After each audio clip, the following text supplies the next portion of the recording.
Lumbuye yeewamba era si musibe. Wabula nange ndi muntu weerekeramu. Lumbuye yeewamba 100%.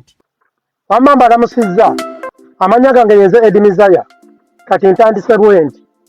Olunaku olwaleero vidiyo eno sigenda gideriitinga, njagala buli munnayuganda agikozese nga evidence ku bigambo bye nzize njogera. Nsooka okwetondera bannayuganda mu nsonyiwe. Nabalimba nti 50% Lumbuye ali ggulu, nti 50% baamuwamba. Kyokka ate mu ntandikwa nalibadde ngamba 100% yeewamba. Naye mbeetondera okubalimba that 50%. Nti 50% baamuwamba, 50% yeewamba. Naye nga tyalibadde 100% yeewamba. Oba ntegeera muganda wange nti try to buy Spanish obone ebiguuna. Munange nze bwenti nze sirina kiri ku mubiri gwange kyesaagala. Gwe mulaba nga kikulabikira bubi ng'ogenda. Nze buli kimu ekindiko nina ssente ezisobola okukola buli kimu nezikola plastic surgery nzirina. Ne buli ekindiko nkyagala nga bwe kiri. Waliwo ensonga lwaki mba nkirina. Ontegedde? Wamma mbeegayirira mu nsonyiwe. Naye nina ensonga lwaki nabalimba, nange ndi muntu. Neerekeramu kali akagamba nti mu butuufu omusajja bayinza okuba baamuwamba ng'omuntu. Naye olw'okuba nakulira nnyo ku street nendekamu ne kali akagamba nti omusajja yeewamba 50% nennemerako. Ne munvuma buli kika kya kivumo. Nennemerako. Era nze mbadde nzekka ku internet eyalemerako nti 50% omusajja baamuwamba, 50 yeewamba. Ebivumo munvumye bingi.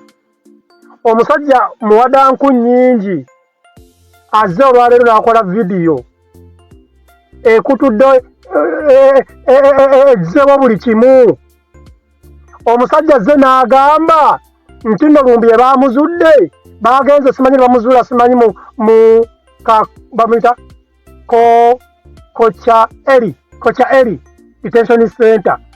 N'agamba nti nno omusajja twamuzudde ali bulungi naye kimuliko bowadom. Era n'agamba nti twafunye balooya baffe tuli mu kukolagana asobole okubeera nga bamuwa resettlement. Nga resettlement eyo tayagala kudda Uganda, ayagala bamutwale mu kitundu ekirala. Awo empanikidde nga nze omuntu ategeera. Kati mmwe abali mu nsi z'Abawalabu mulinga amatako, vidiyo sigenda gijjayo.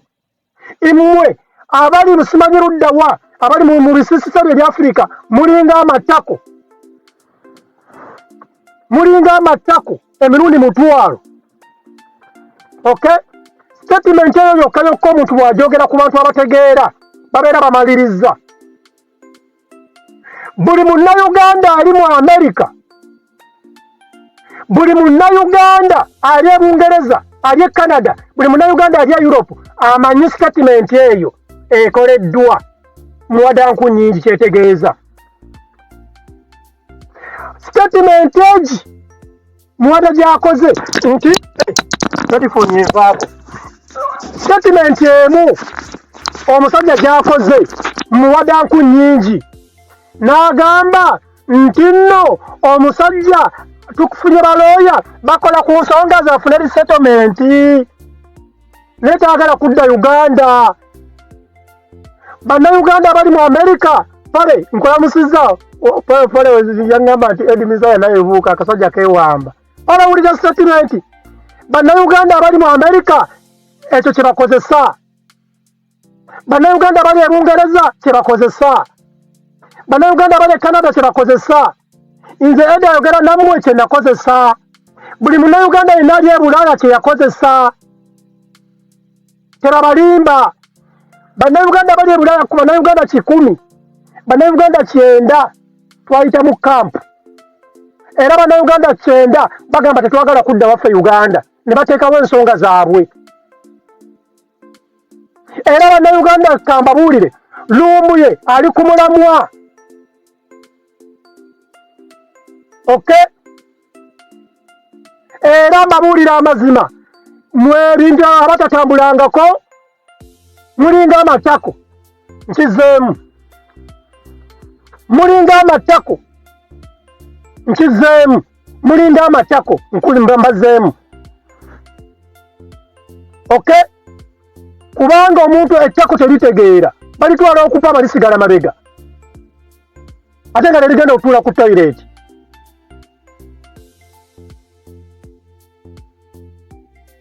okay naye kyenvunaana Lumbuye kiri ekintu kimu ne babasolozaamu ssente $10,000 Lumbuye yali badde akoma ku bantu bana basoloza ssente ne basoloza bannayuganda $2,000 nti nfune external lawyer ampolereze ebipapula byange bisobole okutambula amangu n'atalimba bannayuganda kusoloza $10,000 eyo yokka ye mistake gye nina ku Lumbuye bannayuganda ne bajja mu nsi zino twewaayo mu kampu abamu bakola ssente ne bawa bannamawulire ne bafulumya empapula z'amawulire nti Edimiza yabamunoonya gundi musiyazi ebintuntu oli n'akwata empapula z'amawulire ze bamufulumizzaamu n'azikwata n'azitwala mu migration nti mulaba bannoonya e Uganda naye nga yakutte ssente naawe akola mu lupapula kati Lumbuye yazannya akantu ke smart era mbakakasa nti yakwata vidiyo nga Muhammad Nsereko yeewaana nga bwagenda ogenda amulumirize n'akwata vidiyo ya minisita yeewaana nga bwe baleeta Lumbuye ne bakwata vidiyo ba Edimiza yaboogera ku Lumbuye ne bakwata eggulire pulezidenti eryafuluma mu Bukedde nti bamunoonya nange Edimiza yamwe nafulumira n'akwata eggulire eryo n'alitwalayo nti mulaba bannange bannoonya ke kaseera akatuufu ke yakozesa ng'eggulire likyayokya abantu boogera ku ggulire n'agamba bwe kikibuukiramu wano mba nfudde n'akwata eggulire gye baafulumizaamu Edimizaaya gye baafulumizaamu pengepenge naye mwe baamufulumiza n'alikwata n'alitwala mu UN ne yeewaayo n'abagamba bannoonya ke kaseera akatuufu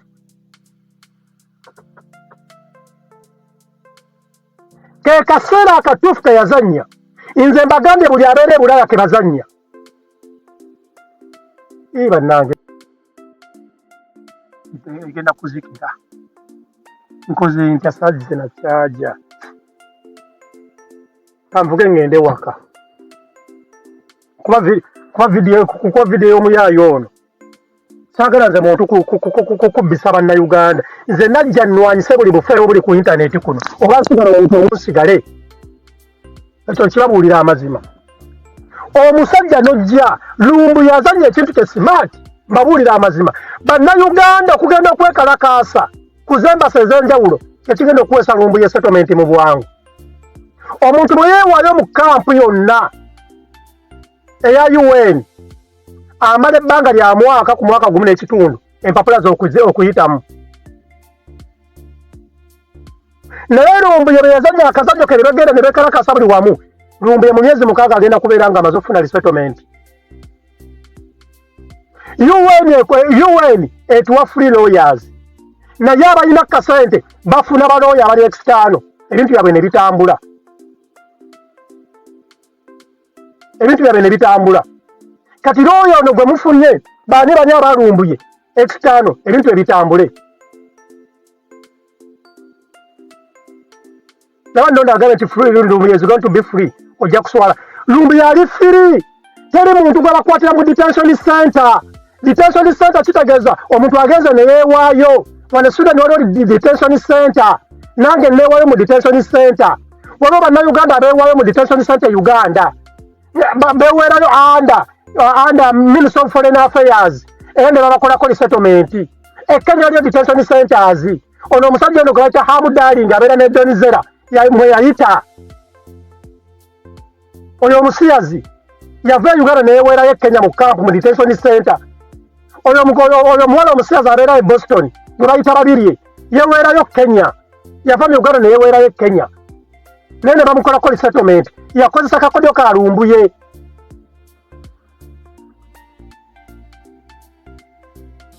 oba kitegeera nze nakowa abantu abafere nze mbalwanyisizza okuviira ddala ku bantu abafere abantu visa ku bantu abafere abantu ab'ettaka byebivumo bye mulaba oba kitegeera Lumbuye si musire tebamuwambangako ali mu detention center anoonya mpapula nga Edzenina, anoonya mpapula kumutwala America, anoonya mpapula kumutwala Canada. Tebamukwatangako. Omuntu bwayingira mu detention center omugezi amala emyezi egi nga talabikako. Mu myezi egi ebiri we bamugirako fingerprint, we bamukubira akafaananyi, genda mu office eri, genda wali bakuwa identity card, genda mu office eri bakuwe bank account. Mu office amiri emyezi egi ebiri mwategekere omusango gwe, mwaberera ne zi interview. Nze mbagambe mwe nayita.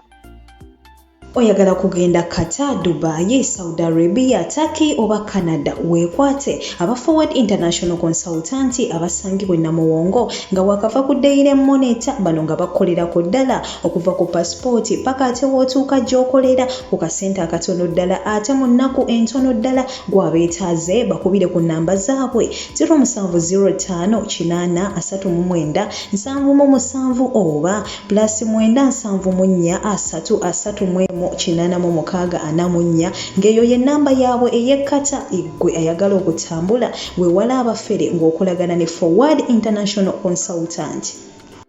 Bannayuganda abatagala kwogera bwe baayita katwaliwo abasiru nti lwaki yeewerayo ettake. Bannayuganda bava e Uganda ne beewerayo e Kenya. E Uganda tulina aba Eritrea, tulina aba Ethiopia, tembalabanga bangi mu kisenyi, olaza bajja kukola mirimu. Tulina Abanyarwanda bajja ne beewerayo Uganda, tulina Abannakenya bajja ne beewerayo Uganda.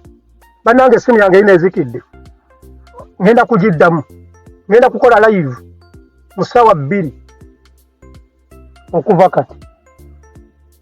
Njagala nsobose leero Bannayuganda, video sigenda kugijjayo mu ssaawa 2 nzija. Saagala abantu okuddamu kufera Bannayuganda emitwalo 10 ne bagisolooza. Bannayuganda ne beekalakasa ku embasizi ez'enjawulo.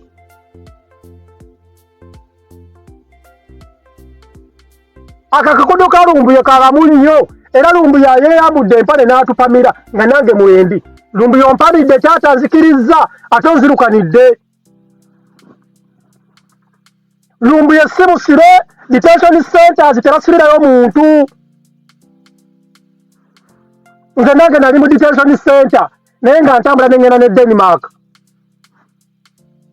Bannayuganda bangi bali mu detention center mu America.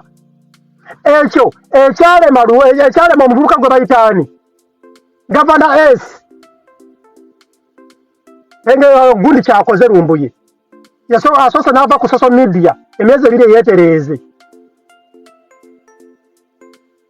Penge yayita mu detention center tukuba twasisinkanayo. Nze nali nfuluma ye ng'agiyingira. Penge yayogera omulundi ogwasooka bamuyita mulalu nti omusajja yeewamba, ne tumuvuma ne bamuvuma. Ekyamazima kiri nti 10 ku 10 yeewamba. Mbalamusiza nkola mu dakiika mu ssaawa 2 saagala kukummanyira. Lumbuye n'ompamira nze Edinizaya Omuswidi neebuuza bulijjo taata wa Lumbuye ye nga takaaba ng'abazadde abalala abakabira abaana baabwe ng'akazannya akamanyi. Kameramaani bagende wa taata wa Lumbuye ali mu kulaga nze ndi mugagga, saagala kumanya ndi mugagga. Muzadde ki gwe bakuwambira omwana we n'atayaayaana? Naye akasajja kano bannange Lumbuye otumanyidde, naye Lumbuye otumanyidde. So olabona omusiru agambe nti nno detention centers e Sweden zikola ettake. Ffenna tubeera under UN. Okay? Detention centers zonna mu nsi yonna ziri under UN. Kampu zonna mu nsi yonna ziri under UN. Amateeka agafuga Sweden, ge mateeka agafuga ettake, ge mateeka agafuga Uganda, ge mateeka agafuga Rwanda. Labakano kamazi. Nze bwe nayita nina Swedish passport. N'Abamerika bangi abali mu Amerika batagala kuvaayo. N'Abangereza bangi abatayinza kuvaayo nganzi kuba batya okubavuma. Abakanada bangi abali nganzi. Kati nagamba ekikuluma ate kinnume ki? Nze kinnume kintu kimu nti yampamira nemba nenimba abantu nti 50% yewa nti bamuwamba koma nnyoko 100% yewamba